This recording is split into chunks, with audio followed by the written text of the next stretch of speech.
Good evening sir. Start ஆக போகுது. Start ஆக போகுது சார். கிறிஸ்துவுக்கு அன்பாய் அழைக்கப்பட்ட என் அன்பு சகோதர சகோதரிகளே, உங்கள் யாவருக்கும் பிதாவாகிய யெகோவா தேவனுடைய நாமத்தினாலும் நமது கர்த்தராகிய ஆண்டவராகிய இயேசு கிறிஸ்துவின் நாமத்தினாலும் உங்களை வாழ்த்தி வரவேற்கின்றேன். இந்த மாலை பொழுதிலும் இந்த ஒரு நாளிலும் நம்முடைய வாழ்நாளிலே கூட்டி கொடுத்து இந்த ஒரு நாளை காணும்படியாக செய்து காலையிலிருந்து 20 நேரம் வரை நம்மளை கண்ணிமை போல பாதுகாத்து நம்மை ஒரே குடும்பமாக சகோதர சகோதரிகளாக ஒன்று கூட்டி நம்மை துதிக்க செய்தவும் அவரை ஆராதிக்க செய்த கிருபைக்காய் நான் மறுபடியுமாய் நம் தேவனை கிறிஸ்து மூலமாய் நன்றியோடு ஸ்தோத்தரிக்கிறேன். மறுபடியுமாய் இந்த ஒரு வாய்ப்பை கிடைச்சதற்கு நான் நன்றி செலுத்துகிறேன் உங்கள் மத்தியில். இன்றைக்கி என்ன பாடம்னா, பரிசுத்த பவுல் அடைந்த துக்கங்களும் சந்தோஷங்களும், இந்த தலைப்பில் தான் இன்றைக்கி நம்ம பார்க்க போகிறோம். பரிசுத்த பவுல் அடைந்த துக்கங்களும் சந்தோஷங்களும் என்ற தலைப்பில் நம்ம பார்க்க போகிறோம். அதற்காக பரிசுத்த பவுல் துக்கங்கள் ஒரு பக்கமோ இன்னொரு பக்கம் சந்தோஷத்தையும் நம்ம பட்டியலிட்டு பார்க்க போகிறது இல்லை. முடிவில் இந்த பாடம் எப்படின்னு உங்களுக்கு நன்றாக புரிய வரும் என்று நான் நினைக்கிறேன். சுவிசேஷ ஊழியம் செய்கிற எல்லாருக்குமே இந்த காலகட்டத்தில் நமக்கு தேவையான பாடம் தான் இது என்றதை நம்ம புரிஞ்சுக்கலாம். முதலாவது, பவுல் வந்து எப்படி ஊழியம் செஞ்சார், அவருடைய ஃபீலிங்ஸ், அதாவது அவருடைய மனநிலைமை ஊழியத்தில் எப்படி இருந்தது என்றதை நம்ம பார்க்கலாம். அது மட்டுமல்லாமல் ஆண்டவராகிய இயேசு கிறிஸ்து எப்படி ஊழியம் செஞ்சார் என்றதையும் நம்ம பார்க்க போகிறோம். இதுக்கு 2 பேரும் ஊழியம் செஞ்சுருக்கிறாங்க. ஆனால் இயேசு கிறிஸ்துவும் பவுலும் ஒன்றா என்பதை பற்றியும் நம்ம பார்க்க போகிறோம். 2 பேருமே ஊழியம் செஞ்சுருக்கிறாங்க. ஆண்டவராகிய இயேசு கிறிஸ்து ஊழியம் பண்ணார் முன்பதாக. அதுக்கப்புறம் பரிசுத்த பவுல் ஊழியம் செஞ்சார். இவங்க 2 பேரையும் ஊழியமும் எப்படி இருந்தது பற்றி நம்ம பார்க்க போகிறோம். அடுத்த விஷயமா, அப்போஸ்தலர்களை காட்டிலும் பவுலுடைய மேன்மை எப்படி இருந்தது என்பதையும் நம்ம பார்க்க போகிறோம். அடுத்ததா நம்ம பார்க்க போகிறது, அப்போஸ்தலர்களுக்கும் நமக்கும் உள்ள என்ன வித்தியாசங்கள் என்பதை நம்ம பார்க்க போகிறோம். வித்தியாசங்கள் என்ன என்பதை நம்ம பார்க்க போகிறோம். ஒரு சகோதரர்களுக்கு ஒரு சகோதரிகளுக்கு கிறிஸ்துவ வாழ்க்கையில் பிரச்சனைகள் வரும்பொழுது அதை நம்ம எப்படி பேஸ் பண்ணி நடந்துக்கிறோம் என்பதையும் நம்ம பார்க்க வேண்டியதாக இருக்கிறது. சரி, இப்போ நம்ம பாடத்துக்கு போகலாம். ஃபர்ஸ்ட் பாயிண்ட்டு, அப்போஸ்தலர்களை விட திறமசாலியா பரிசுத்த பவுல்? நான் உங்களை கேட்குறேன், அப்போஸ்தலர்களை விட திறமசாலியா? நானே பேசிட்டு இருந்தா நல்லா இருக்குது, நீங்களும் அப்போஸ்தலர்களை விட திறமசாலியா? ஆமாங்க, திறமசாலி தான். சரியா தவறா என்ன பார்த்தா அது உண்மையாலுமே சரிதான். கண்டிப்பாக அவர் ஒரு திறமசாலி தான் என்று சொல்ல முடியும். அவருக்கு திறமைதான் வாய்ப்பை கொடுத்தது என்று பார்ப்போமானால் கண்டிப்பாக இல்லை. திறமை தான் அவருக்கு வாய்ப்பு கொடுத்துச்சிங்களா? அது வந்து போதும், நான் சரியா தெரியல. திறமை தான் அவருக்கு வாய்ப்பு கொடுத்ததுன்னா கண்டிப்பாக இல்லைங்க. அவருடைய திறமையால் தான் அந்த வாய்ப்பு கிடைச்சதுன்னா அது கண்டிப்பாக இல்லைங்க. மற்ற அப்போஸ்தலர்கள் இந்த கேட்டகரிக்குள்ளே வர முடியாது. ஏனென்றால் அவர்களுக்கு கொடுத்த வேலை இந்த திறமையை பேஸ் பண்ணி அல்ல. ஏன்னா அவங்களுக்கு கொடுத்த வேலை இந்த திறமையை பேஸ் பண்ணி அல்ல. அதனால் மற்ற அப்போஸ்தலரை விட திறமைசாலி பரிசுத்த பவுல் என்று சொல்ல முடியுங்க. திறமையற்றவர்கள் இடத்தில் அதிகமான பொறுப்பை ஒப்பு கொடுப்பதில்லை. நம்ம வந்து திறமை இல்லாதவங்களிடத்துல அதிக பொறுப்பை ஒப்பு கொடுக்க மாட்டோங்க. ஏன்னா அவங்க கேர்லெஸ்ஸாக பண்ணுவாங்க, அவங்களுக்கு அனுபவம் இருக்காது. அதே ஒரு திறமைசாலினா அந்த பொறுப்பை ஒப்பு கொடுப்பாங்க.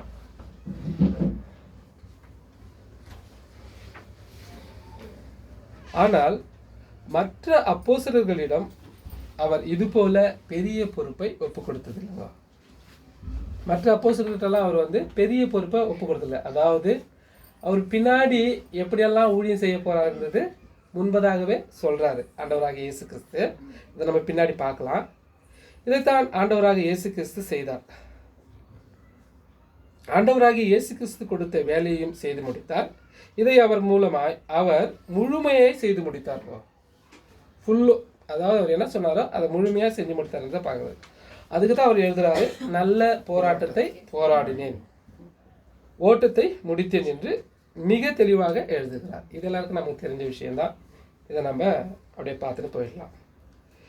சொன்னதாக அவ்வளவு துல்லியமாக செய்து முடித்தார். எதற்காகத்தான் அப்போஸ்தலர்களை விட பரிசுத்த பவுல் மிக உயர்ந்தவராக இருக்கிறார் என்று நாம் பார்க்க முடியும்.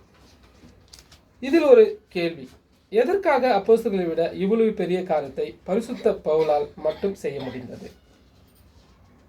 எதுக்குங்க அவரால் மட்டும் முடிஞ்சது, வேற யாராலும் முடியாதுங்களா? ஏனென்றால் தேவன் தனக்கு கொடுத்த எல்லா திறமையையும் தேவனுக்கு என்று அர்ப்பணித்தார். தேவன் அவருக்கு கொடுத்த எல்லா திறமையும் தேவனுடைய காரியங்களுக்காகவே ஒப்புக் கொடுத்தார். இதே இடத்துல நம்மளை வச்சுக்கலாம். நம்ம தேவன் அறியாத முன்னாடி அப்படியே வந்திருக்கிறோம். தேவன் அறிந்த பிற்பாடு நமக்கு இருக்கிற திறமை எல்லாவற்றையும் நம்ம தேவனுக்கு என்று அர்ப்பணிக்கிறோமா என்றது சற்று நம்ம இந்த நேரத்தில் யோசிக்க வேண்டியவர்களாய் இருக்கிறோம்.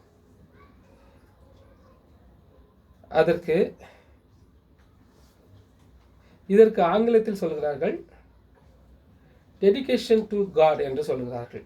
அதாவது எல்லாருக்கும் ஒரே மாதிரி அர்ப்பணிப்பு கொடுப்பது சரியல்ல. அதனால்தான் ஒவ்வொருவருக்கும் ஒரு தனிப்பட்ட அர்ப்பணிப்பை என்று நாம் தெரிந்து கொள்ளலாம். இதைத்தான் நமது ஆண்டவராகிய இயேசு கிறிஸ்து பவுலின் வாழ்க்கையில் செய்து முடித்தார்.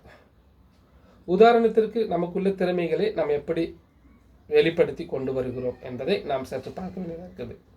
அதனால்தான் ஆண்டவராகிய இயேசு கிறிஸ்து அவரை பல வகையில் உபயோகிக்கிறார். இதுல இன்னொரு விஷயம் என்னன்னா, ஆண்டவராகிய இயேசு கிறிஸ்து இந்த உலகத்தில் இருக்கும் பொழுது அவரை அப்போஸ்தலராக நியமிக்கவில்லை. இப்போ 12 அப்போஸ்தலர்களை தேர்ந்தெடுத்தாருங்க. போனாரு, மீன் பிடிக்கிறவங்கள்ட்ட பார்த்து அங்கே தேர்ந்தெடுத்தாரு, அங்கே உட்காந்தவங்கள கூப்பிட்டாரு, வாங்க அப்படின்ட்டு. ஆனால் இவரை அப்படி தேர்ந்தெடுக்கணுங்க. ஆண்டவராகிய இயேசு கிறிஸ்து உயிரோடு இருக்கிற வரைக்கும் அவர் அப்போஸ்தலர்களாக எண்ணப்படலாம். இது நமக்கு எல்லாருக்கும் தெரிந்தவை தான். ஆனால் அவர் போன பிறகுதான் அப்போஸ்தலர் என்று செலக்ட் பண்ணியிருக்கிறார். அதாவது ஆண்டவராகிய இயேசு கிறிஸ்துவே அவரை செலக்ட் பண்ணாருங்க.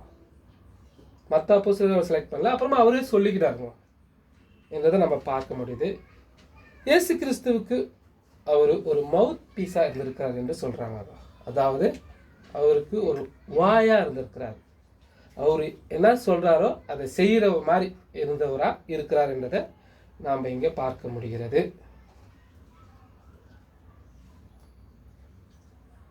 அவர் இந்த உலகத்தில் என்னென்னலாம் செய்யணும்னு நினைச்சாரோ அவரை வச்சு எல்லாம் செஞ்சதா என்றதை நம்ம பார்க்க முடியுது. 2வது பாயிண்ட்டு, பரிசுத்த பவுலை விடவே ஆண்டவராகிய இயேசு கிறிஸ்து ஊழியம் செய்ததில் பெரியவரா. பாருங்க, ஆண்டவராகிய இயேசு கிறிஸ்து ஊழியம் செஞ்சாருங்க, நான் பவுலும் ஊழியம் செஞ்சார் இல்லைங்களா? ஆனால் இயேசு கிறிஸ்துவை காட்டிலும் அதாவது என்னன்னா, பவுலை விட ஆண்டவராகிய இயேசு கிறிஸ்து ஊழியம் செய்ததில் பெரியவரா அப்படின்னு பார்த்தா யாருடைய ஊழியம் பெருசா இருக்குதுங்க? சொல்லுங்க, உங்களுடைய கருத்து, எல்லாருடைய கருத்து சொல்லலாம். உங்களுடைய கருத்து பவுல். நம்ம பார்க்கலாம், பின்னாடி பார்க்கலாம். பரிசுத்த அதுதான் யாருடைய ஊழியம் பெரியதா இருக்கிறது அப்படின்னு பார்க்க போனால் நம்முடைய பதில் நம்ம ஒன்று சொல்றோம் இல்லையா? ஆம், ஊழியம் செய்யும் விஷயத்தில் இயேசு கிறிஸ்து தான் பெரியவராக இருந்தார். எப்படி இது? இயேசு கிறிஸ்து பெரியவராக இருந்தாரா? அவர் செஞ்சது கரெக்டாக 3 வருஷ காலம் தான் அப்படின்றாங்க. ஆனால் இவர் செஞ்சது ஒரு குறிப்பிட்ட வருஷ காலம் அப்படின்றாங்க. ஆனால் இதில் பார்க்கும்பொழுது அவர் செஞ்ச ஊழியம் பெருசாக இருக்குது என்று பார்க்குறோம். அதற்காக வசனம் பதில் சொல்லுவோம். யோவான் எழுதிய சுவிசேஷம்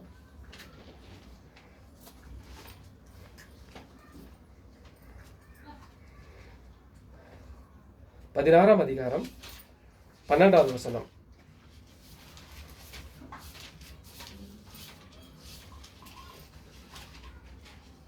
இன்னும் அநேக காரியங்களை நான் உங்களுக்கு சொல்ல வேண்டியதாக இருக்கிறது. அவைகளை நீங்கள் இப்பொழுது தாங்க மாட்டீர்கள். அதாவது என்ன சொல்றாருன்னா, இன்னும் அநேக காரியங்களை நான் உங்களுக்கு சொல்ல வேண்டியதா இருக்கிறது, அவைகளை நீங்கள் இப்பொழுது சொன்னால் தாங்க மாட்டீங்க அப்படின்றாரு. இது தெளிவாக கூறுவதை நம்ம பார்க்கிறோம். என்னன்னா, அடுத்ததா நம்ம பார்க்க போனால், ஒருவருக்கு புரியும்படி நாம் அவர்களுக்கு சொல்லுவது ஊழியமா, அவர்களுக்கு புரியாமல் இருக்கும்படி எடுத்து சொல்வது ஊழியமா? அதாவது இப்போ நான் உங்கள்கிட்ட பேசிட்டு இருக்கிறேன், நான் பேசிட்டு இருக்கிறேன், உங்களுக்கு புரிஞ்சா அது சரியான இதில் ரீச் ஆச்சுன்னா அது உங்களுக்கு புரியுது அப்படின்ற மாதிரி அது சுவிசேஷ ஊழியம் சொல்லலாம். ஆனால் இவர் செஞ்ச ஊழியம் எல்லாமே, பரிசுத்த பவுல் செஞ்ச ஊழியம் எல்லாமே அவங்க சொல்றது அப்பே ரீச் ஆகிற மாதிரி தான் பேசினார். ஆனால் நமது ஆண்டவராகிய இயேசு கிறிஸ்து செய்த ஊழியம் புரியாது இருந்துச்சுங்க நிறைய பேருக்கு. ஏன்னு சொல்ல போனால் அப்போஸ்தலர்களுக்கே புரியாது இருந்துச்சுங்க, சில விஷயங்கள் புரியலங்க. அதுக்கு நிறைய உதாரணம் நமக்கு தெரியுங்க. சாப்பாடு கொண்டு வரல, அவர் மாவை குறித்து சொல்றாரு, புளித்த மாவை குறித்து சொல்றாரு, இன்னொரு உதாரணத்துக்கு சொல்றாரு. அவர் பரிசெய்ய சதிசெய்யருக்கு நீங்க உஷாரா இருங்க அப்படின்றாரு. இல்லை ஊமைகளா பேசும்பொழுது புரியாதது, அப்போஸ்தலர்களுக்கே புரியலங்க. அப்போ அப்போஸ்தலர்களுக்கும் மனுஷர்களுக்கும் புரியாதபடி பேசுறது பெரிய விஷயமா, பெரிய ஊழியமா, சாதாரண மனுஷர்களுக்கு புரியும்படி செய்யறது பெரிய ஊழியமா? இதை நம்ம இங்கே சிந்திச்சு பார்க்கணும். எது பெரிய ஊழியமா இருக்குதுங்க? இப்போ சொல்லுங்க, இப்போ நீங்க சொல்லுங்க, யார் ஊழியம் பெருசாகுது? பெரிதான ஊழியம் அதிகமா பண்ணாரு, அது உண்மைதான். ஆனா ஊழியம் யாருக்கு பெருசுன்னு பார்த்தா ஆண்டவராக இயேசு கிறிஸ்து ஊழியமே பெரியதா இருக்கிறது. ஏன்னா அவருடைய வார்த்தையெல்லாம் கேட்டுதான் பவுலே வந்திருக்கிறாருன்றதை நம்ம பார்க்க முடியுது இல்லைங்களா? அதனால ஊழியத்தில் ஆண்டவராக இயேசு கிறிஸ்து தான் பெரிய ஒன்று செய்ய. ஆனால் புரியும்படி பேசுறது பரிசுத்த பவுல் என்றதை நாம் இங்கே தெளிவாக புரிஞ்சிக்க முடியுது. இப்பொழுது நாம் சற்று சிந்திப்போம்.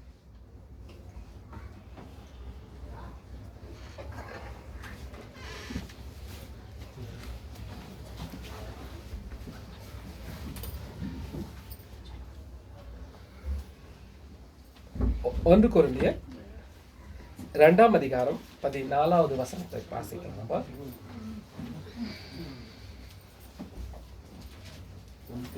2ஆம் அதிகாரம் 14வது வசனத்தை வாசிக்கலாம். ஜென்ம சுபாவமான மனுஷனோ தேவனுடைய ஆவிக்குரியவைகளை ஏற்றுக்கொள்ளான். அவைகள் அவனுக்கு பைத்தியமாக தோன்றும். அவைகள் ஆவிக்கேற்ற பிரகாரமாய் ஆராய்ந்து நிதானிக்கப்படுகிறவைகள் ஆனதால் அவைகளை அறியவும் மாட்டான். ஆமாங்க, இது மாதிரி தாங்க அவர் பண்ணார் ஆண்டவராக இயேசு கிறிஸ்து ஊழியம். இப்படி தாங்க இருந்துச்சு, அறிய முடியாததா இருந்துச்சு. இதை வச்சு தான் அவர் அங்கே பேஸ் பண்ணி எழுதுறத நம்ம இங்கே பார்க்க முடிகிறது.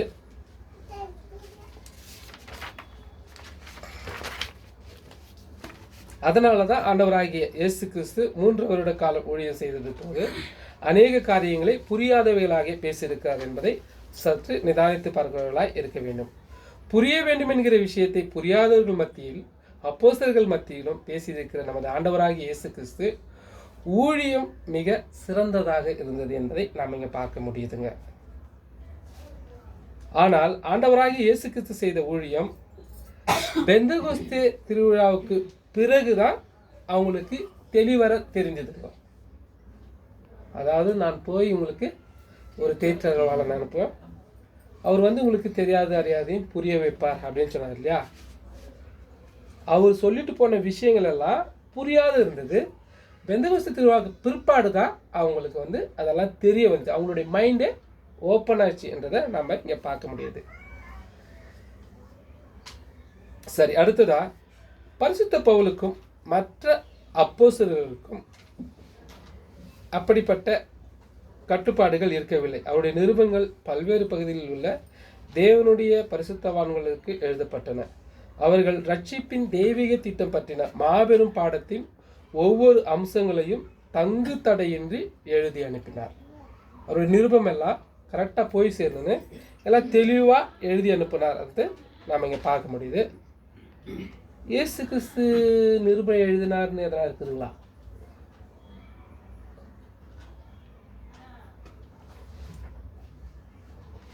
சரி, பார்க்கலாம். அதுக்கு சொல்றாரு 2 கொரிந்தியர் 3:3 வாசிக்கலாம்.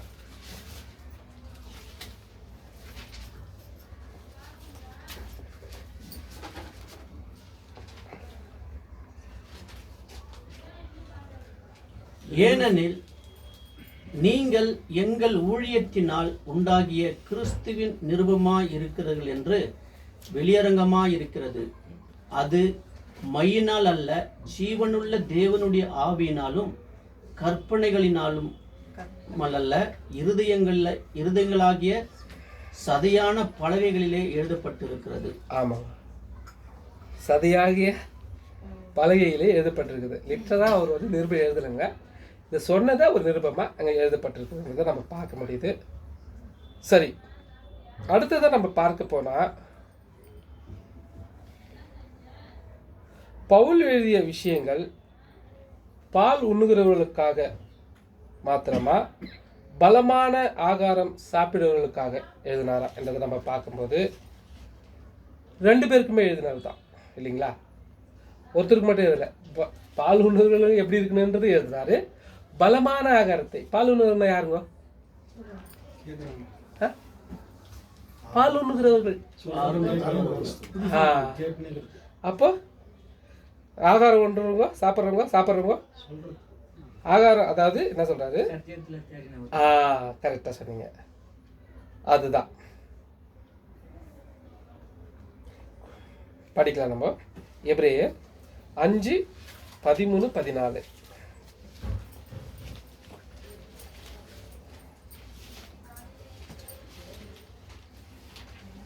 பாலுங்கிறவன் குழந்தையாய் இருக்கிறபடியினாலே நீதியின் வசனத்தில் பழக்கமில்லாதவனாய் இருக்கிறான். பலமான ஆகாரமானது நன்மை தீமை இன்னதென்று பயிற்சியினால் பகுத்தறியத்தக்கதாக முயற்சி செய்யும் ஞானேந்திரியங்களை உடையவர்களாகிய பூரண வயதுள்ளவர்களுக்கே தகும். ஆமாங்க, இது யாரு? ஃபர்ஸ்ட் 13 இருக்கிறவங்க, அதாவது 14 வசனத்தில் இருக்கிறவங்க பால் உணவங்க, புதுசாக வந்தவங்க. 2வது சொல்வது நம்மளை இல்லைங்களா? அதான் நம்ம எடுத்துக்க முடியும். இப்போ நம்மளுக்கே அது பொருந்தும் அப்படின்ற மாதிரி 2 வகையான ஜனங்களுக்கும் அவர் பேசியிருக்கிறத நம்ம பார்க்குறோம்.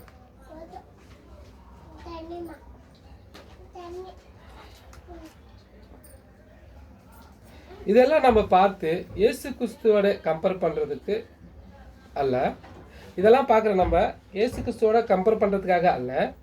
இயேசு கிறிஸ்து இந்த வாய்ப்பை கொடுக்கலன்னா அப்போஸ்தலனாகிய பவுல் இந்த ஊழியத்தை செய்திருக்க முடியாது என்பதை நாம் தெளிவாக புரிந்து கொள்ள வேண்டும் இல்லைங்களா? இந்த வாய்ப்பு அவர் கொடுத்ததுனால தான் அவர் ஒன்று செய்கிறாருங்க. நமக்கெல்லாம் வாய்ப்பு கொடுக்கப்பட்டிருக்குதுங்களா? நம்ம ஒழுங்காக செஞ்சுன்னுக்கிறோமா? நம்ம தான் சொல்ல முடியும் இல்லைங்களா? வாய்ப்பு கொடுத்துருக்கிறாரு, அழைக்கப்பட்டிருக்கிறாரு, தெரிந்து கொள்ளப்பட்டால் அழைக்கப்பட்டிருக்கிறாருன்றோமா?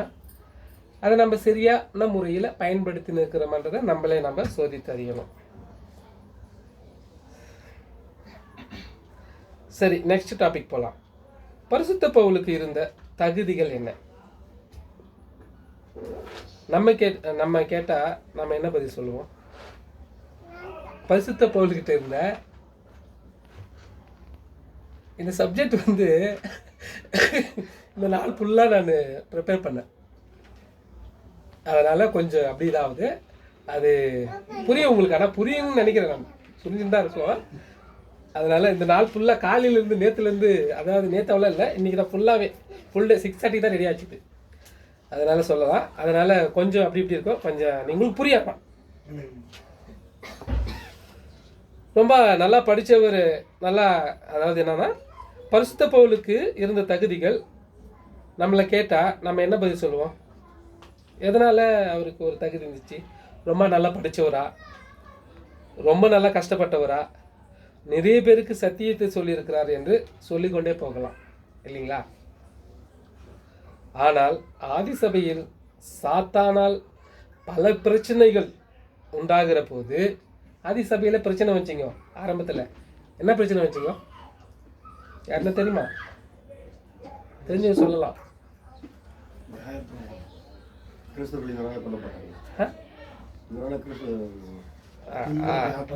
அது ஓகே, அதெல்லாம் இருக்கலாம். ஆனால் இது வந்து ரொம்ப நம்ம தெளிவாக தெரிஞ்சிக்க வேண்டிய விஷயமா இருக்குது. இது அவங்களுக்குள்ள சாத்தான் கொண்டு வந்த ஒரு என்ன ஒரு பண்ணனா பிரிவினை பிரச்சனைகள். அதாவது படிச்சிடலாம் நம்ம 1 கொரிந்தியர் 3ஆம் அதிகாரம் 4வது வசனம். இது நீங்கள் படித்தா எவ்வளோ வாட்டி படிச்சிருப்போம், ஆனால் சொல்லும்போது டக்குன்னு ஞாபகம் இருக்கும். ஒருவன் நான் பவுலை சேர்ந்தவன் என்றும் வேறொருவன் நான் அப்போலோவை சேர்ந்தவன் என்றும் சொல்லுகிறபடியால் நீங்கள் மாம்சத்திற்குரியவர்கள் அல்லவா? ஆமாம், இங்கே தாங்க பிரச்சனை வந்துச்சு. சாத்தான் கொண்டு வந்தான். நம்ம மத்தியில் இருக்குதுங்க. நான் அந்த எக்லிஷா போகிறோங்க, நாங்கள் இந்த எக்லிஷா போகிறோங்க, நாங்கள் இந்த பிதட்ட போகிறோங்க, நாங்கள் இஞ்சிபுரா எக்லிஷா எல்லாம் சொல்கிறாங்க இல்லைங்களா? அந்த மாதிரி அந்த காலகட்டத்திலே இருந்துருக்குதுங்க. நாங்கள் அவங்கள சேர்ந்தவங்க, நாங்கள் இவங்கள சேர்ந்தவங்க அப்படின்றத அந்த காலகட்டத்திலே இருந்ததுங்க. இது எப்படி தெளிவாக அவர் கைட் பண்ணார் என்றதை நம்ம பார்க்கணும். ஆண்டவருடைய ஆவி இருந்தால் ஒழிய இதெல்லாம் கைட் பண்ண முடியாது. நம்ம கூட அதுதாங்க கேட்கணும். சில சமயங்களில் நாம்ளே குழம்பி போய் இருக்கும்பொழுது, புரியாத நேரத்தில் இருக்கும்போது நம்ம ஆண்டவர்கிட்ட கேட்கணும். கொஞ்ச நேரம் வெயிட் பண்ணணும். ஏனோ தானே செஞ்சு முடிச்சா போயிடும். ஆனால் அவர் எப்படி கைட் பண்ணார் என்பதை அங்கே எழுதுகிறார். இன்னும் கொஞ்சம் தள்ளி போய் எழுதுகிறார். 1 கொரிந்தியர் 11ஆம் அதிகாரம் 12ஆம் வசனம் வாசிக்கலாம்.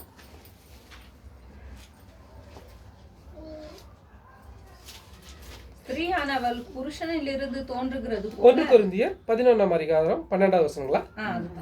ஏன் 2 கொரிந்தியர் அப்ப பாருங்க. சாரி.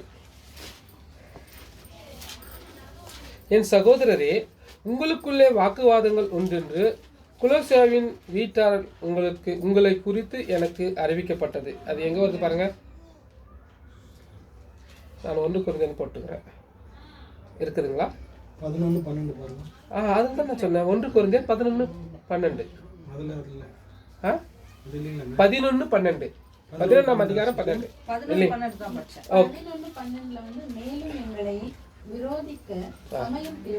2 கொரிந்தியரா? ஓகே, இந்த வசனம் எங்க இருக்குதுன்றது நம்ம அது நஷ்டம் பார்க்கலாம். ஆனால் அங்கே சொல்றார், உங்களில் சிலர் நான் பவுலை சேர்ந்தவன் என்றும் அப்போலோவை சேர்ந்தவன் என்றும் நான் கேபாவை சேர்ந்தவன் என்றும் நான் கிறிஸ்துவை சேர்ந்தவன் என்றும் சொல்லுகிறபடியால் நான் இப்படி சொல்கிறேன். அங்கக்குள்ள நான் இவங்களை சேர்ந்தவங்க அவங்கள சேர்ந்தவங்கன்றத பிரிவினை வருதுங்க. இந்த பிரிவினை யார் கொண்டு வந்தா? சாத்தான் தான் கொண்டு வந்தா ஆதி சபையில் என்றதை நம்ம பாரோம். இங்கே 4 பேருமே சுவிசேஷத்துக்காக பாடுபட்டவங்க. இவங்க 4 பேர் சொல்கிறாங்க இல்லையா? இந்த 4 பேரில் ஆண்டவராக இயேசு கிறிஸ்து கூட சேர்த்துக்கினாங்க இல்லைங்களா? இதே கேள்வியை நம்மிடத்தில் கேட்டிருந்தா நம்ம ஒரே வரியில் நம்ம என்ன பதில் சொல்லியிருப்போம். ஆனால் பவுல் சொன்னாருங்க. என்ன சொன்னாருங்க?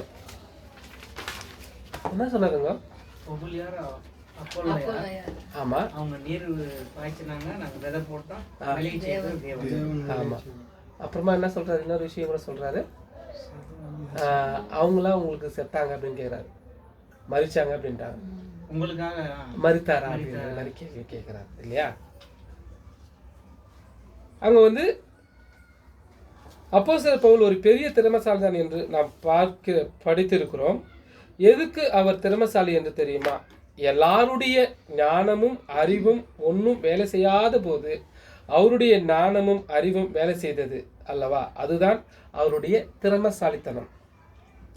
எல்லாரும் அப்போ இப்படி இருக்கும் பொழுது அந்த இடத்துல அவர் அவ்வளோ தெளிவாக பிரித்து வைக்கிறத, அதாவது ப்ராப்ளத்தை சால்வ் பண்ணுறத நாம் அங்கே பார்க்க முடிகிறது. அவர் என்ன பதில் சொன்னார் தெரியுமா? சரிப்பா வாங்க, நீங்கள் 4 பேர் சொன்னீங்க இல்லையா? இந்த 4 பேரில் கிறிஸ்து பற்றி நான் சொல்லலை, மிச்சம் 3 பேரை பற்றி நான் இருக்கிறாங்க இல்லையா? அந்த 3 பேரில் யார் உங்களுக்கு செத்து போனது?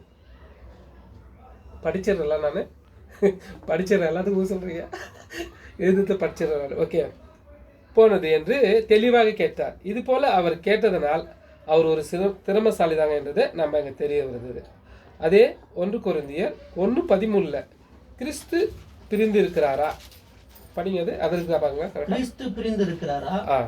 பவுலா உங்களுக்காக சிலுவையில் அறையப்பட்டான், பவுலின் நாமத்தினாலேயா ஞான ஸ்நானம் பெற்றீர்கள். ஆமா, இப்போ இங்க எவ்வளவு தெளிவாக கேட்டார் பாருங்க. கிறிஸ்து பிரிந்து இருக்கிறாரா?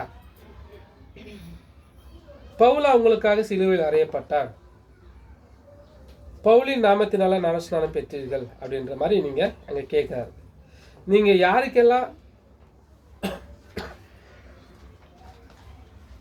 யாரெல்லாம் சண்டை போட்டு நிற்கிறீங்களோ அவங்க எல்லாம் பெரியவங்க கிடையாது. நீங்கள் யாருக்கெல்லாம் நீங்கள் சண்டை போட்டுக்கிறீங்களோ அவங்கெல்லாம் பெரியவங்க கிடையாதுப்பா அப்படின்றத அங்கே தெளிவுபடுத்துகிறன்றதை நம்ம பார்க்குறோம். கிறிஸ்து ஒருவரை நமக்காக மரித்தார் என்பதை தெளிவாக சுட்டி காட்டினாருங்க. இவர் தான் நமக்காக மரித்தார், அதனால் அவர் தான் நமக்கு பெரியவராக இருக்கிறார் அப்படின்றத அங்கே தெளிவாக சுட்டி காட்டுறதை நம்ம பார்க்குறோம்.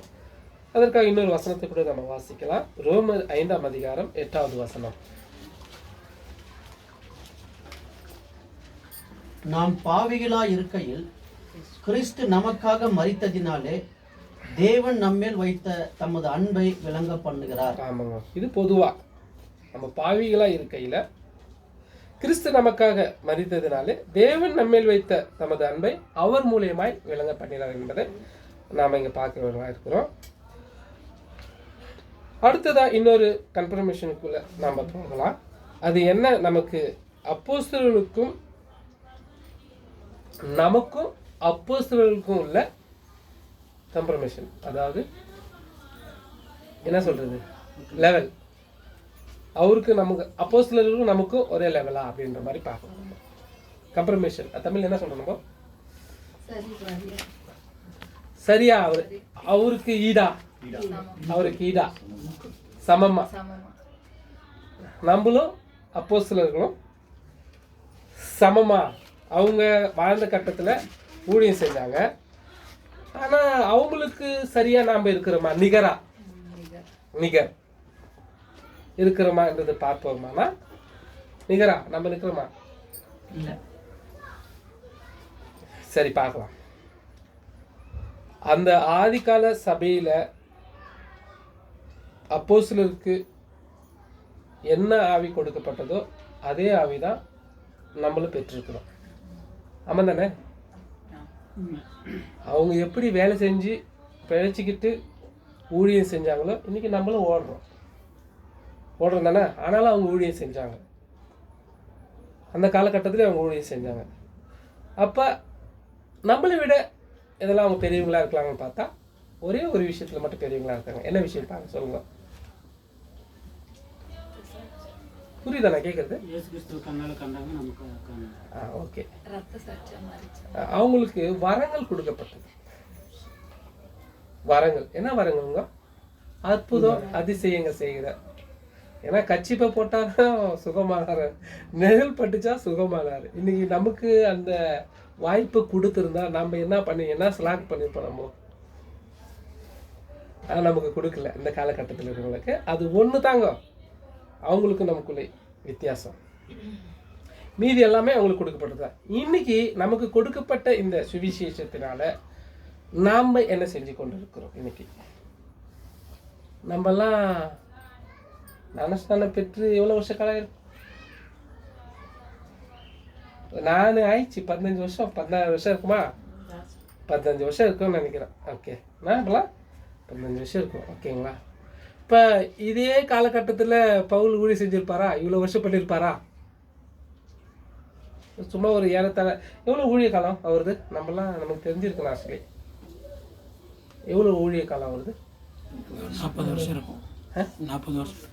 அப்படியா? ஓகே, அது சரியா எனக்கு தெரியல. ஓகே, உங்களால் கேட்டேன். ஓகே, நம்ம என்னத்துக்குன்னா நம்ம அப்போஸ்தலர்களுக்கு ஈடாக நம்ம பேசிகிட்டு இருக்கிறோம். இப்போ இது பார்க்கும்பொழுது நம்ம என்ன செஞ்சு கொண்டு இருக்கிறோம்? இன்னைக்கு இந்த சுவிசேஷத்தின் வேலையை நம்ம சரிவரையாக செய்கிறோமா என்றதை நம்ம சற்று யோசனை பண்ணணுங்க. நம்ம என்ன சொல்லிவிடுவோம்? காலையில் வேலைக்கு ஓடுறோம், ஒட்டியாடுறோம், இங்கே போகிறோம், அங்கே போகிறோம், பிள்ளைங்களை அங்கே கூட்டின்னு போகிறோம், டியூஷனுக்கு கூட்டின்னு போகிறோம், ஸ்கூல்லேருந்து கூப்பிட்டு வரோம், இதை பண்ணுறோம் அதை பண்ணுறோம். எங்கே இருக்குது பிதார்? நீங்கள் ஸ்டடி பண்ணுறதுக்கே முடியல பிதார் அப்படின்ற மாதிரி சொல்லிடுங்க. என்னையும் சேர்த்து தான். ஆனால் அவங்க எப்படி செஞ்சு இருந்தா இன்றைக்கி நமக்கு சாதாரணமாக பைபிள் கிடச்சிருக்குதுங்க. அவங்க எப்படி எஃபெக்ட் போட்டுருந்தா இன்றைக்கி நம்ம சாதாரணமாக உட்காந்து ஆண்டோடைய வார்த்தை கேட்டுன்னு இருக்கிறோம். இதை நம்ம சிந்திச்சு பார்க்கணும்.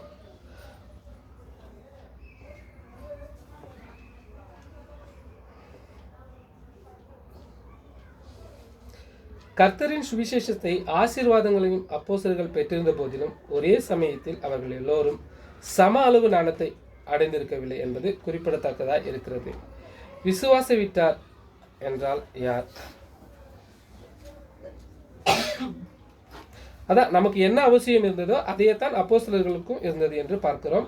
அவர்களுக்கு வரங்கள் அதிகம், நமக்கு வரம். அவர்களுக்கு வரங்கள் அதிகம், நமக்கு வரம் அதிகம்.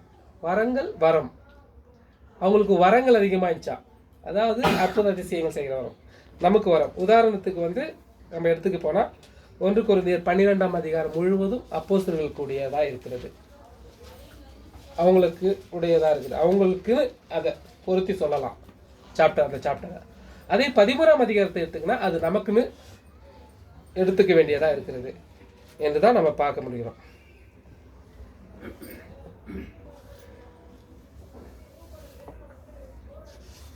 அதனால நாமும் அப்போஸ்தலர்களும் ஒன்றுதான், அதாவது ஈக்குவலாக தான் இருக்கிறோம் என்றதை நம்ம பார்க்க முடிகிறது. சரி, அடுத்த பாயிண்ட்டுக்கு நம்ம போகலாம். அப்போஸ்தலர் பவுல் அதிக கல்வி அறிவு பெற்றவரா? அதே படிச்சுக்கிறாரா? எங்க படிச்சாருங்க அவரு? கரெக்டாக இருக்கிறீங்க, வெரி குட். பாதுபடியிலேருந்து படிச்சாருன்றதை நம்ம பார்க்குறோம். ஆனால் ஆமாம்மா உண்மை இல்லாதவர்களுக்கு, அதாவது அப்போஸ்தலர் பவுல் அதிக கல்வி பெற்றவரா? பெற்றவர்தான். கல்வி அறிவு உள்ளவர்களுக்கும் கல்வி அறிவு இல்லாதவர்களுக்கும் வித்தியாசம் இருக்கும், அது உண்மைதானே. படித்தவர்களுக்கு உயர்ந்த மனப்பான்மை இருக்கும், படிக்காதவர்களுக்கு குறைந்த மனப்பான்மையே இருக்கும். அதாவது படிக்காதவங்களுக்கு நிறையா இது தெரியாதுங்க, நிறையானா வெளி விஷயங்கள்லாம் அதெல்லாம் தெரியாதுங்க. ஆனால் படித்தவங்களுக்கு 4 எழுத்து படித்தா தெரிஞ்சுக்கலாமா எல்லாம் அப்படின்னு சொல்கிறாங்களே, பெரியவங்க சொல்லுவாங்க இல்லையா, எல்லாம் கற்றுக்கணுமா அப்படின்னாங்களா, அந்த மாதிரி இந்த 12 பேருமே ஆண்டவராக இயேசு கிறிஸ்து படிக்காதவங்களை தெரிந்து கொண்டாருங்க. ஆனால் பவுலை தெரிந்து கொண்டது என்னன்னா, அவர் மூலமா என்னென்ன காரியம் செய்ய போறாருன்றதை நம்ம பின்னாடி பார்க்கலாம். சொல்ல வருது, அவங்க பவுல் படிச்சிருக்கிறாரு, தகுதி உள்ளவர். அவர் சொல்றாரு இல்லையா, நான் யூதனுக்கு யூதன், விருத்தச்சேதம் பண்ணா நான் விருத்தச்சேதம் பண்ணேன் அப்படின்ட்டு எல்லாத்துக்கும் நான் எல்லாத்துக்கும் அவர் சொல்றாரு இல்லையா, எல்லாத்துக்கும் எனக்கு தகுதி இருக்குது அப்படின்னு. எனக்கு எதுவுமே தகுதி இல்லைன்னு சொல்ல முடியாது, எல்லாத்துக்குமே நான் தகுதியாக இருக்குன்னு சொல்கிறாரு இல்லையா. அந்த மாதிரி எல்லாத்துக்கும் அவர் பர்ஃபெக்டாக இருந்தாருன்றதை நம்ம பார்க்க முடியுது. அப்படி இருந்த பவுல் ஆவறதுக்கு முன்னாடி அவர் யாராக இருந்தார்? சவுலா இருந்தார். ஆமாம், சவுலா இருந்தார். ஆனால் அவர் ஒரு குறுகிய வட்டத்துக்குள்ளே இருந்திருக்கார். அதாவது சபை ஆப்போசிட்டாக இருக்கிறவங்களுக்கு இந்த மாதிரி பண்ணுறவங்களை துன்புறுத்துறது அப்படின்ற வேலையை செஞ்சுக்கிட்டு ஒரு தலைமை பொறுப்பில் இருந்திருக்காருங்க. இதுதான் அவருடைய வேலையாக இருந்ததுன்றதை நம்ம பார்க்க முடியுது. ஆனால் ஆண்டவராகிய இயேசு கிறிஸ்து அவரை அழைத்த பிற்பாடு அவருடைய மனப்பான்மை பெரிதாக மாறுறதை நம்ம இங்கே பார்க்க முடிகிறது. குறுகிய இதுக்குள்ளே இருந்தார் அவர். ஆண்டவராக இயேசு கிறிஸ்து சவுலை பவுலா மாற்றின பிற்பாடு அவருக்கு ஒவ்வொரு காரியங்களையும் புரிய வைக்கிறாங்க. நம்ம கூட அப்படித்தாங்க, பழைய மனிதனாக இருந்தோம், நம்மளை மாற்றி கொண்டு வந்த மேலே நம்ம அதுக்குரிய விஷயங்களை நம்ம பண்ணணுங்க. இதை தாங்க பவுல் பண்ணார். இன்னைக்கு நம்ம பண்ணின்னு இருக்கிறோமா என்பதை நம்ம இன்னைக்கு பார்க்கணும். இதை அவர் பண்ணாருங்க. பவுலுக்கிட்ட என்ன திறமை இருந்துச்சுன்னா, அவர் படிச்சிருக்கிறாரு, அந்த திறமை அவருக்குள்ள இருக்கிற திறமையை எல்லாம் ஆண்டவராக இயேசு கிறிஸ்துவின் ஊழியத்துக்கு, அதாவது தேவனுடைய காரியங்களுக்கே உபயோகப்படுத்தணுன்றத ஃபுல்லு எஃபெக்ட் போட்டாருங்க. இன்னைக்கு நம்முடைய எஃபெக்ட், அதாவது ஊழியத்தின் பாதையில் நம்முடைய எஃபெக்ட் எப்படி இருக்கிறது என்றதை நாமளும் இந்த இடத்துல சிந்திக்க வேண்டியவர்களாக இருக்கிறோம். இதனால தான் அவர் ஆண்டவராக இயேசு கிறிஸ்து அவரை செலக்ட் பண்ணி எடுத்தார் என்பதை நாம் இங்கே பார்க்க முடிகிறது. இதை தான் அவர் சொல்றாரு. 2 கொரிந்தியர் 12ஆம் அதிகாரம் 1ஆம் வசனம். மேன்மை பாராட்டுகிறது எனக்கு தகுதி அல்லவே, ஆகிலும் கர்த்தர் அருளிய தரிசனங்களையும் வெளிப்படுத்துகளையும் சொல்லுகிறேன். அதாவது 12:1. மேன்மை பாராட்டுகிறது எனக்கு தகுதி அல்லவே, ஆகிலும் கர்த்தர் அருளிய தரிசனங்களையும் வெளிப்படுத்தல்களையும் சொல்லுகிறேன். அதான் இது அவர் வாயில சொல்றதை நம்ம இங்க பார்க்கிறோம். அவர் இதுல மேன்மை பாராட்டிக்கலாம். அவர் கொடுத்த தரிசனங்களையும் பவுல் தம் வாயிலே சொல்கிறது நான் இங்கே தன் வாயிலே சொல்கிறதை பார்க்கிறோம். மற்ற அப்போஸ்தலருக்கு இந்த தரிசனங்கள் வெளிப்படுத்துதல் எல்லாம் கொடுக்கப்பட்டதா? மற்ற அப்போஸ்தலர்களுக்கு இதெல்லாம் கொடுக்கப்பட்டுச்சுங்களா? இந்த மாதிரி வெளிப்படுத்தல் தரிசனம்லாம் சொல்லுங்க. மற்ற அப்போஸ்தலருக்கு இந்த மாதிரி தரிசனங்கள் வெளிப்படுத்தல் எல்லாம் கொடுக்கப்பட்டதா? அப்புறமா உயிரோடு இருக்கும்போது அவன் போய் கூப்பிடுறாரு. பவுல் தான் அவர் இறந்துட்டு போயிட்டு ஆவியா போயிட்டு யார் பேரு சொன்னது? அதுதான் ரெண்டு பேருக்கு கொடுக்குறாருங்க. அது எங்க கொடுக்குறாருன்னா பேதுருக்கு எங்க கொடுக்குறாரு? கொடுக்குறாரு. அப்புறம் யோவானுக்கு வெளிப்படுத்தல். இதான் சிம்பிள். ஓகேங்களா? 2 பேர் கொடுக்குறாரு. ஆனா பவுலுக்கு விசேஷமா ஒரு யுகத்தையே தீர்மானிக்கிற ஒரு இதுவை கொடுக்குறாரு. அந்த ஒரு தரிசனத்தை அவர் கொடுக்குறாரு என்பதை நம்ம பார்க்க முடிகிறது. இதெல்லாம் நமக்கு தெரிஞ்சதுதான். அதனால ஆண்டவராகிய இயேசு கிறிஸ்து பவுல் என்னும் அதனால ஆண்டவராகிய இயேசு கிறிஸ்து இருங்க. சரி, அந்த அப்போஸ்தலர் 9ஆம் அதிகாரம் 15-16 வாசிக்கலாம்.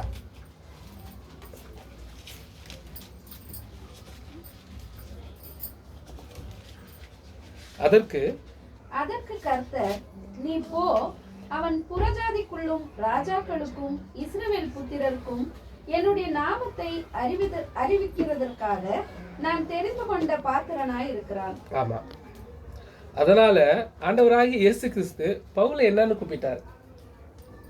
பவுல் என்னன்னு கூப்பிட்டு இருப்பாருங்க? அதெல்லாம் முன்னாடினா பவுல அதுக்கப்புறம் என்னன்னு கூப்பிட்டு இருப்பாருன்னா 16 படிச்சீங்க தான் சிஸ்டர். அவன் என்னுடைய நாமத்தின் நிமித்தம் எவ்வளவாய் பாடுபட வேண்டும் என்பதை நான் அவனுக்கு காண்பிப்பேன். தேவனால் தெரிந்து கொள்ளப்பட்ட பாத்திரம் என்று அழைப்பார் என்று நம்ம சொல்றோம். அதாவது இதெல்லாம் கஷ்டப்படுறதுனால அவன் என்னுடைய நாமத்தின் நிமித்தம் எவ்வளவாய் பாடுபட வேண்டும் என்பதை நான் அவனுக்கு காண்பிப்பேன் என்றார். தேவனால் தெரிந்து கொள்ள பாத்திரம் என்று அழைப்பார்.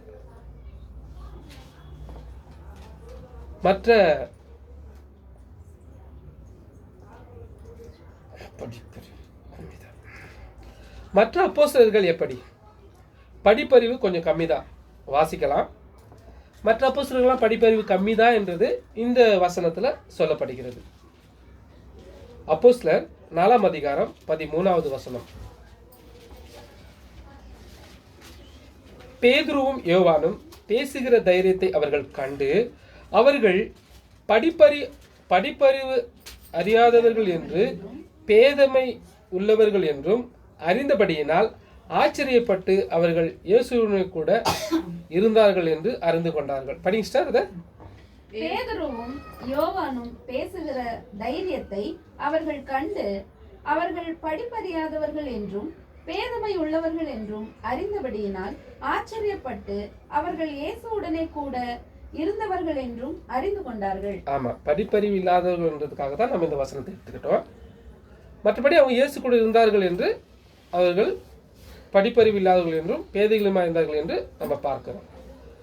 நமது ஆண்டவராகிய இயேசு கிறிஸ்து அவங்க 12 பேர் இருக்கும்பொழுது அவங்களுக்கு படிப்பறிவெல்லாம் தேவையில்லைங்க. தேவைப்படுமா?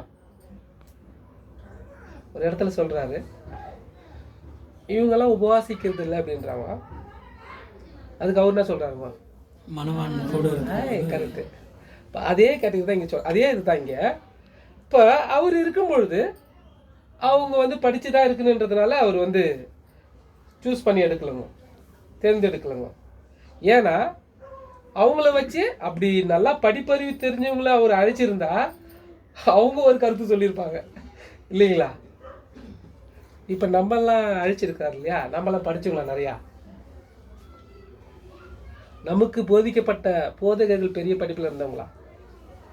உதாரணத்துக்கு நம்ம போதகர் பெரிய படிப்பு படித்தவரா? அதனால் தேவன் அவருக்கு என்ன மாதிரி ஞானத்தை கொடுக்குறாரு?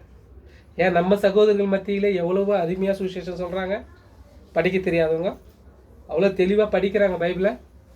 இந்த இடத்துல இந்த வசனங்கள்னு சொல்கிறாங்களே, யார் கொடுக்குதுங்க? தேவனுடைய ஆவி கொடுக்குது. அப்போல ஆண்டவராகிய இயேசு கிறிஸ்து அவங்களோடு கூட இருக்கும்போது அந்த படிப்பறிவெல்லாம் தேவையில்லை. அதுக்காக தான் அந்த 12 அப்போஸ்தலர்களையும் அப்படியாப்பட்டவர்களை அவர் தேர்ந்தெடுத்தார் என்பதை நம்ம இங்கே பார்க்க முடிகிறது, இல்லைங்களா?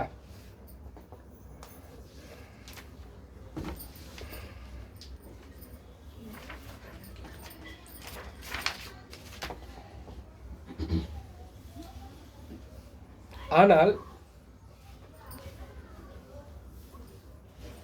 இயேசு கிறிஸ்துவை ஏற்றுக்கொண்ட பிறகு நாம் ஒரு பரந்த மனப்பான்மையில் வாழ கற்றுக்கொள்ள வேண்டும். அவர் எப்படி ஆண்டவராகிய இயேசு கிறிஸ்துவை சவுலா ஆவறதுக்கு முன்னாடி எப்படி இருந்தார், பவுலான பிற்பாடு எப்படி இருந்தார் என்பதை நம்ம பார்த்து, அதாவது நம்ம கூட கிறிஸ்துவ அறியாததுக்கு முன்னாடி எப்படி இருந்தோம், கிறிஸ்துவ அறிந்த பிறகு எப்படி இருக்கணும் என்பதை அவருடைய மனப்பான்மையிலிருந்து வாழ கற்றுக்கொள்ள வேண்டும் என்பதை நம்ம இங்கே பார்க்க முடிகிறது. அவர் கல்வி அறிவையும் அற்புதமான பரந்த சிந்தையையும் பெற்றிருந்தார். ஆவியினால் ஜெனிப்பிக்கப்பட்ட தேவனுடைய பிள்ளைகள் அனைவரும், அதனால அவர் கல்வி அறிவையும் அற்புதமான பரந்த சிந்தையும் பெற்றிருந்தார். ஆவியினால் ஜெனிப்பிக்கப்பட்ட தேவனுடைய பிள்ளைகள் அனைவரும் வேதாகமத்தில் ஆழமான காரியங்களை புரிந்து கொள்ள திறன் பெற்றவராய் இருக்கின்றனர். யார் இது? நம்பதாது. அதாவது அவர் கல்வி அறிவையும் அற்புதமான பரந்த சிந்தையும் பெற்றிருந்தார். ஆவியில் ஜனிப்பிக்கப்பட்ட தேவனுடைய பிள்ளைகள் அனைவரும் வேதாகமத்தில் ஆழமான காரியங்களை புரிந்து கொள்ள திறன் பெற்றிருக்கின்றனர். இவர்கள் பரிசுத்த பவுலின் எழுத்துக்களில் உள்ள வல்லமையையும் ஞானத்தையும் அறிந்து அதில் உள்ள பகுத்தறிவின் வார்த்தைகளை கண்டு திகைப்படைந்துள்ளனர். நாம் அறிந்த வகையில் இந்த எழுத்துக்களோடு ஒப்பிட உலகில் ஒன்றுமே இல்லை அப்படின்னு பார்க்கும்போது, அவர் நம்மளை எப்படி தேர்ந்தெடுத்திருக்கிறாரு, அதாவது அவங்களை எப்படி பயன்படுத்தினாரு, அவங்க பயன்படுத்தப்பட்டு அவங்க நமக்கு எப்படியப்பட்ட எழுதியிருக்கிறாங்க. இது உலகில் ஒன்றும் இதுக்கு நிகராக இல்லை, இந்த வார்த்தைக்கு நிகராக இல்லைன்றதை நம்ம இங்கே பார்க்க முடிகிறது. அடுத்ததாக பார்க்க போனால் புறஜாதிகள் மத்தியில் போய் பேசுகிறது எவ்வளவு தைரியம் வேண்டும். அதாவது அவர் புறஜாதிகள் மத்தியிலும் ராஜாக்கள் மத்தியிலும் நான் கொண்டு போய் பேச வைப்பேன் அப்படின்னாரு இல்லையா? புறஜாதிகள் மத்தியில் போறாரு. இன்னைக்கு புறஜாதிகள்லாம் யாருங்க நமக்கு? ஆமாம், தேவனாரியாக. அவங்கள்ட்ட போய் நம்ம சுவிசேஷம் சொல்ல முடியுங்களா? அவ்வளோ சீக்கிரம். இப்போ நம்ம சுவிசேஷம் சொல்லணும்னா நம்ம யார் மாதிரி ஆளுங்கிட்ட போய் சொல்லணுங்க? சுவிசேஷம் சொல்லணும். இப்போ என்ன மாதிரி ஆளுங்கிட்ட நம்ம போய் சொல்லணும்?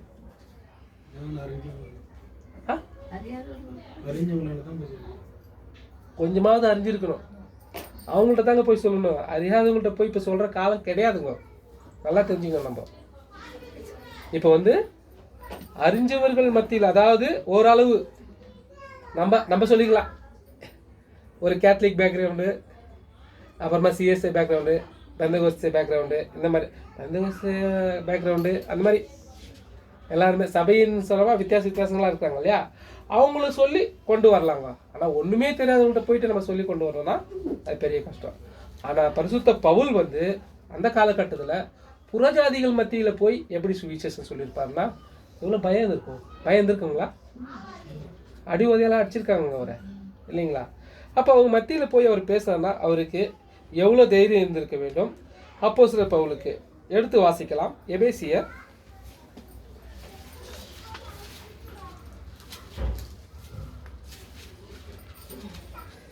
3ஆம் அதிகாரம் 7-8.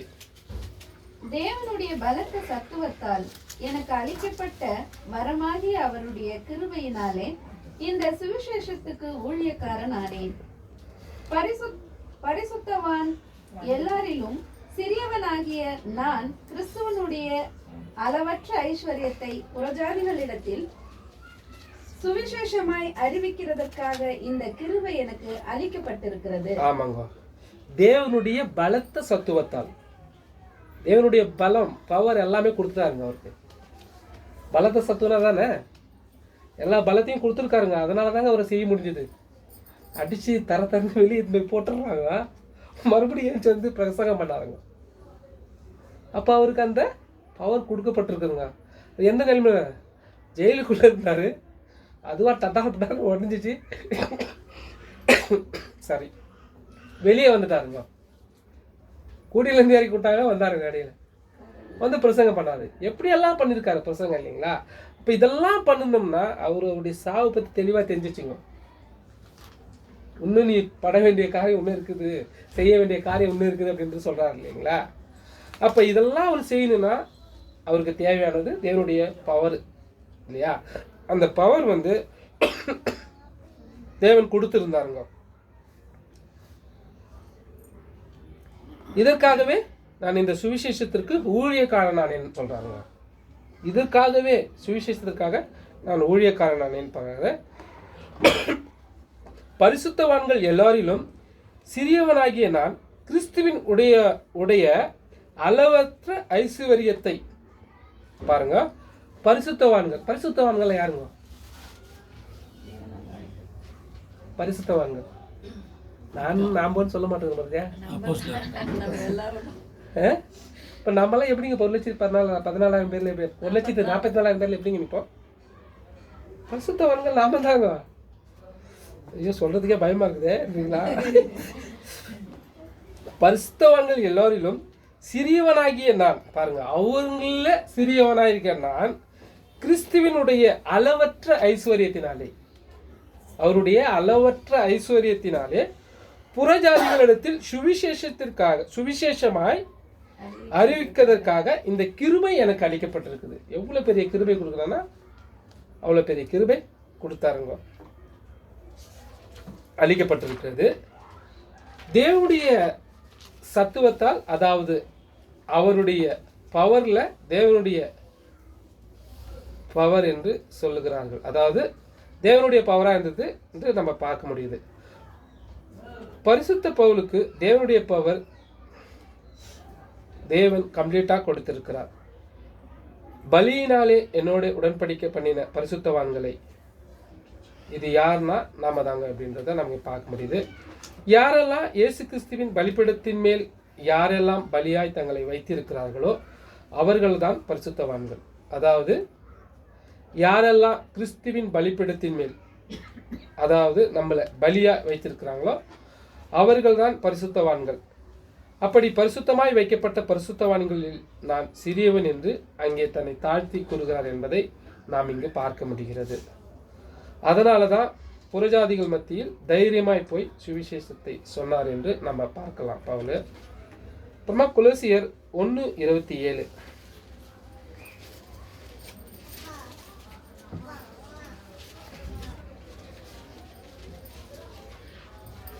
புறஜாதிகளுக்குள்ளே விளங்கிய இந்த ரகசியத்தில் உள்ள மகிமையின் ஐஸ்வர்யம் என்னதென்று தேவன் தம்முடைய பரிசுத்தவான்களுக்கு தெரியப்படுத்த சித்தமானார். கிறிஸ்துவானவர் மகிமையின் நம்பிக்கையாக உங்களுக்கு இருப்பதே அந்த ரகசியம். ஆமாங்க, புறஜாதிகளுக்குள்ளே விளங்கிய இந்த ரகசியத்தில் உள்ள மகிமையின் ஐஸ்வர்யம் இன்னதென்று, அதாவது மகிமையின் ரகசியத்தை புறஜாதிகளுக்கு போய் தெரிவிக்கிறதுக்கு தேவன் தம்முடைய பரிசுத்தவான்களுக்கு தெரியப்படுத்த சித்தமானார். அதாவது பரிசுத்தவான்களுக்குன்னா அவரை போல கிறிஸ்துவானவர் மகிமையின் நம்பிக்கையாக உங்களுக்குள்ளே இருப்பதே இந்த ரகசியம் அப்படின்றது சொல்றாரு. பரிசுத்த பவுல் புறஜாதிகளுக்குள்ளே எவ்வளவு தைரியமாக சொன்னார் என்பதை நாம் இங்கு பார்க்க முடிகிறது. அவரை கொலை செய்வதற்காக எத்தனை பேர் துடிச்சிருப்பார்கள். இது மாதிரி எல்லாம் ஒரு ஊழியம் செய்யும் போது பேசும்போது இவர் எப்படின்னா போட்டு தள்ளிடணும்பா அப்படின்லாம் நினைச்சிருப்பாங்க இல்லைங்களா? அதாவது நமக்கே பேசுறதே எனக்கு பிடிக்கலப்பா அப்படின்ற நம்ம பேசும்போது, ஐயோ பேச்சு நிறுத்துப்பா, போதும் நிறுத்துப்பா, ஐயோ என்னால் கேட்க முடியல, காதை வச்சுக்கிறோம். இப்போ அவர் பேசின பேச்சு கூட அப்படியெல்லாம் இருந்திருக்குமாங்க. அவ்வளோ உன்னிப்பா அவ்வளோ துணிகரமாக பேசியிருக்கிறாங்க பவுல் புறஜாதிகள் மத்தியில். இதனால தான் அவர் சொல்றது என்னன்னா, எடுத்து வாசிக்கலாம். கலாத்தியர் 2:2.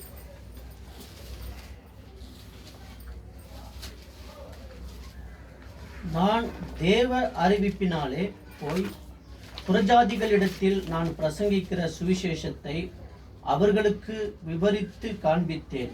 ஆயினும் நான் ஓடுகிறதும் ஓடுனதும் வீணாகாதபடிக்கு எண்ணிக்கை உள்ளவர்களுக்கே தனிமையாய் விவரித்து காண்பித்தேன். ஆமாங்க, எண்ணிக்கை உள்ளவர்களுக்கே. ஆயினும் நான் ஓடுகிறதும் ஓடினதும் வீணாகாதபடிக்கு எண்ணிக்கை உள்ளவர்களுக்கே தனிமையாய் விவரித்து காண்பித்தேன்னா அங்கே இருக்கிறவங்களுக்கு, அதாவது அப்போஸ்தலர்கள் கூட சொல்லலாம். இதை சொன்னபோது என்ன கமெண்ட் வந்திருக்குன்னு பார்த்தா, ரொம்ப ஓவராக பேசுகிறான்னு சொல்லியிருப்பாங்க. ரொம்ப ஓவராக பேசுகிறாப்பா அப்படின்ற மாதிரி சொல்லியிருப்பாங்க. கிராசிங் லிமிட் என்று சொல்லியிருப்பாங்க. இங்கிலீஷில் சொல்லப்போனால் ரொம்ப லிமிட்டை கிராஸ் பண்ணுறாரு இவர் அப்படின்ற மாதிரி சொல்லியிருப்பாங்க. அந்த அளவுக்கு அவருடைய ஊழியம் இருந்தது என்றதை நம்ம இங்கே பார்க்குறோம். இந்த விஷயம் பவுலுக்கு துக்கமாக இருந்துச்சா, சந்தோஷமாக இருந்துச்சா? இந்த மாதிரி விஷயம்லாம் அவர் பண்ணின்னு வரும்போது, பேசின்னு வரும்போது அவருக்கு துக்கமாக இருந்திருக்குமா, சந்தோஷமாக இருந்திருக்குமா? துக்கமும் சந்தோஷம் ரெண்டும் இருந்திருக்கும். கரெக்ட். துக்கமாகவும் இருந்திருக்கும், சந்தோஷமாக இருக்கும். ஆனால் அவருக்கு துக்கம் ஒரு பக்கம் இருந்தாலும் சந்தோஷம் தான் இருந்திருக்கும். கிறிஸ்துவுக்காக நான் இப்படி பண்ணுறேன் அப்படின்ட்டு. நம்ம கூட நம்முடைய வாழ்க்கையில் இப்படிப்பட்ட சம்பவங்கள் ஏற்படும் போது, இந்த மாதிரி காரியங்கள் வரும்போது நம்ம கூட அந்த துக்கங்களை சந்தோஷமாக ஏற்றுக்கணும். இதுதான் சப்ஜெக்டின் தலைப்பாக இருக்கிறது. இன்றைக்கி நம்ம பார்த்துட்டு கொண்டு இருக்கிற சப்ஜெக்டின் தலைப்பு பவுலின் துக்கங்களும் சந்தோஷங்களும். இந்த தலைப்பு தான் இருக்கிறது.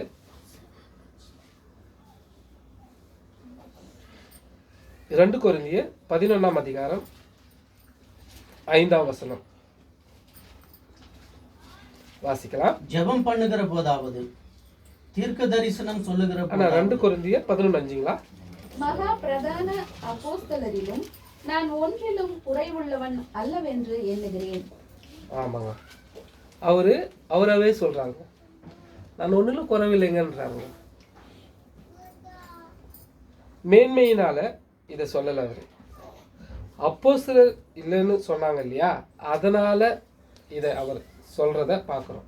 சில பேர் சொன்னாங்களே, நீ அப்போஸ்தலர் இல்லைப்பா அப்படின்றாங்க பேசும்போது. நீ அப்போஸ்தலர்லேயே சேர்க்கப்படாதுப்பா அப்படின்றாங்க அவரை.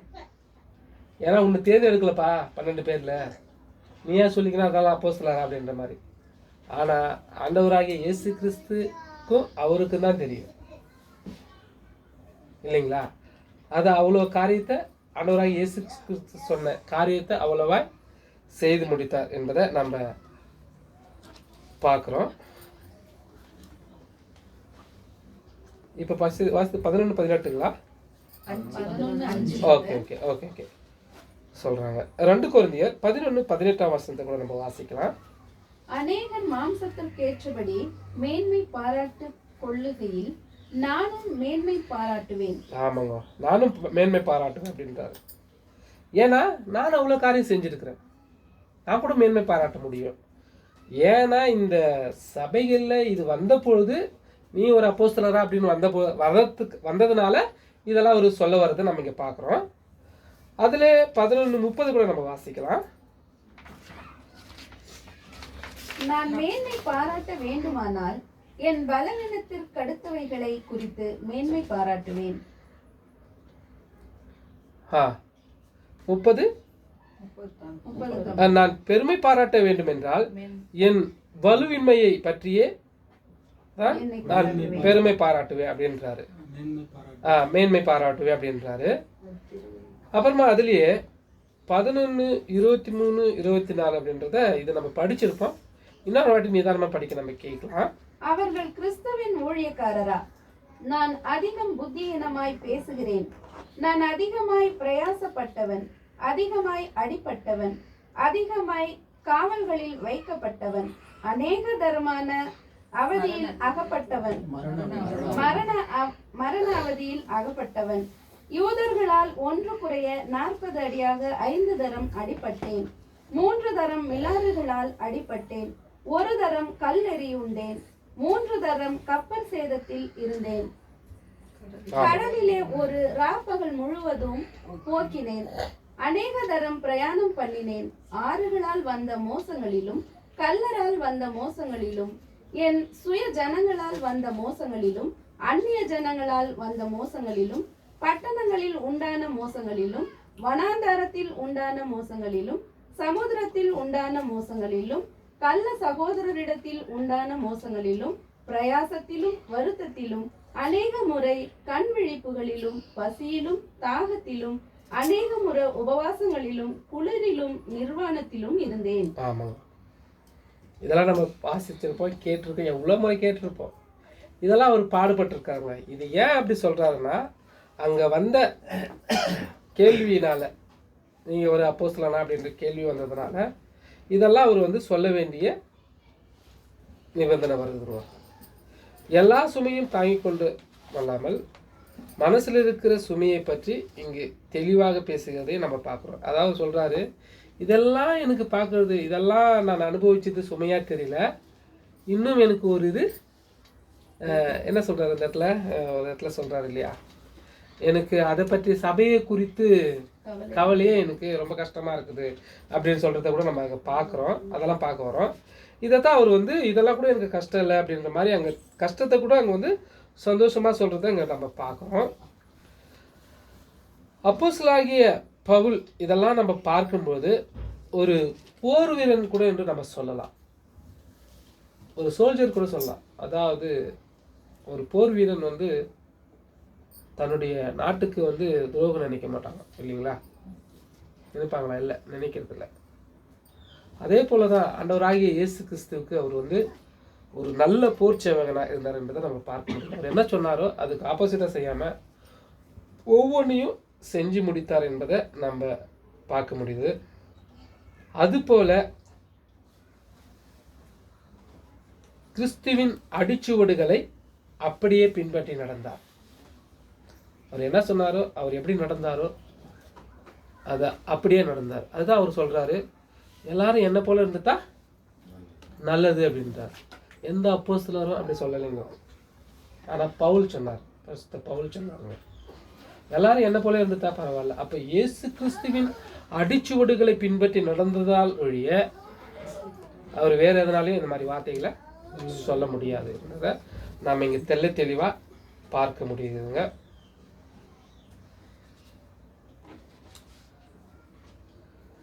கடைசியாக எபேசியர் 5:27 கூட நம்ம வாசிச்சிடலாம்.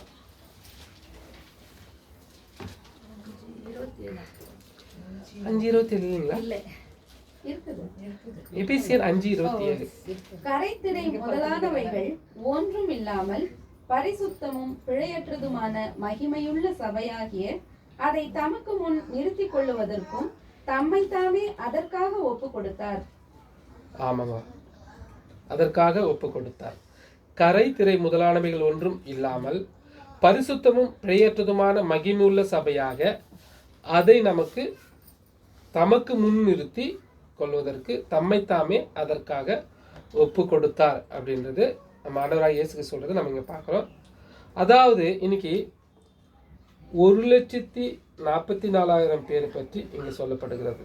அதாவது 1,44,000 பேரும் எப்படி கரைதிரை இல்லாமல் அவங்க வந்து ஆண்டவராகிய இயேசு கிறிஸ்து சபையை அதாவது ஒன்று சேர போகிறாங்க இல்லையா, அதில் நம்ம ஒன்றா போக போகிறோம் இல்லையா, 1,44,000 பேர் நம்ம இருக்கிறோம் இல்லையா, அவங்க எப்படி இருக்க போகிறாங்கன்னா நம்ம எப்படி இருக்க போகிறோன்னா கரைத்திரை நம்மகிட்ட எதுவுமே இருக்கக்கூடாது. அப்படியாப்பட்டவங்கள தான் தேவன் வந்து சூஸ் பண்ணி எடுக்கிறாருன்றதை நம்ம பார்க்கறது. அப்போஸ்தலர் மூலயமா நமக்கு இந்த வார்த்தைகள் கொடுக்கப்பட்டிருக்கிறது. ஆதார வசனம் நீங்கள் வாசிச்சிங்களா? ஆரம்பத்தில் ஆதார வசனம் நம்ம சொல்லலை, வாசிக்கலாம். ஆதார வசனம் 2 கொரிந்தியர் 9:12.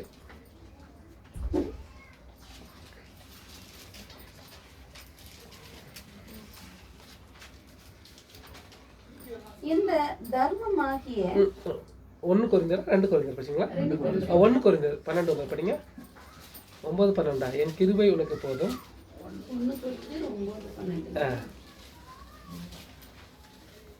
மற்றவர்கள் உங்களிடத்திலே என் கிருபை உனக்கு போதும். முள் கொடுக்கப்பட்டிருக்காங்க. இல்லை ஒரு நிமிஷம், அது விட்டுட்டு இருக்கிறேன்.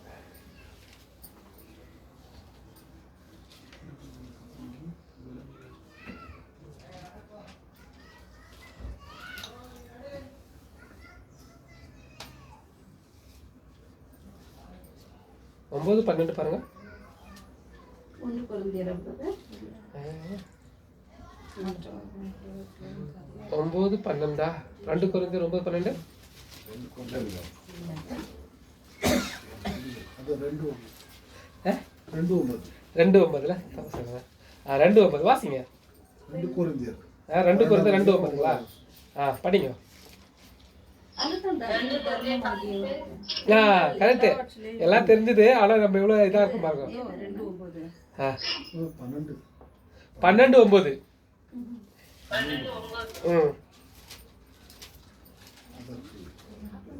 அதற்கு அவர் என் கிருபை உனக்கு போதும், பலவீனத்திலே என் பலம் பூரணமாய் விளங்கும் என்றார். ஆகையால் கிறிஸ்துவின் வல்லமை என் மேல் தங்கும்படி என் பலவீனங்களை குறித்து நான் மிகவும் சந்தோஷமாய் மேன்மை பாராட்டுவேன். ஆமாங்க, அவருக்கு வந்துகிற பலவீனங்களை குறித்து நான்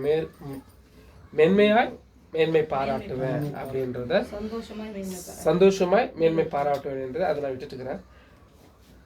இந்த இதை நம்ம இங்க பார்க்க முடிகிறது. இதுதான் இன்னைக்கு நம்ம தெரிந்து கொண்ட விஷயங்கள். பவுலுடைய பரிசுத்த பவுல் அடைந்த துக்கங்களும் சந்தோஷங்களும் என்ற தலைப்பில் நம்ம பார்த்தோம். சப்ஜெக்ட் உங்களுக்கு புரிஞ்சுதுங்களா? அதாவது அவருடைய துக்கங்களும் சந்தோஷங்களும் பற்றி நம்ம பார்த்தோம். ஆனால் அதை நம்ம பார்க்கல, அதை தொடர்ச்சியாக லைட்டாக ஜாயின் பண்ணி போனோம். இதுதான் நீங்கள் பார்த்த பாடம். தேவன் தாமே கேட்ட உங்களை ஒவ்வொருவரையும் ஆசீர்வதிப்பாராக. வாய்ப்பு கொடுத்த பிதாவாகிய தேவனுக்கும் நமது ஆண்டவராகிய இயேசு கிறிஸ்துவுக்கும் நன்றி தெரிவித்துக் கொள்கிறேன்.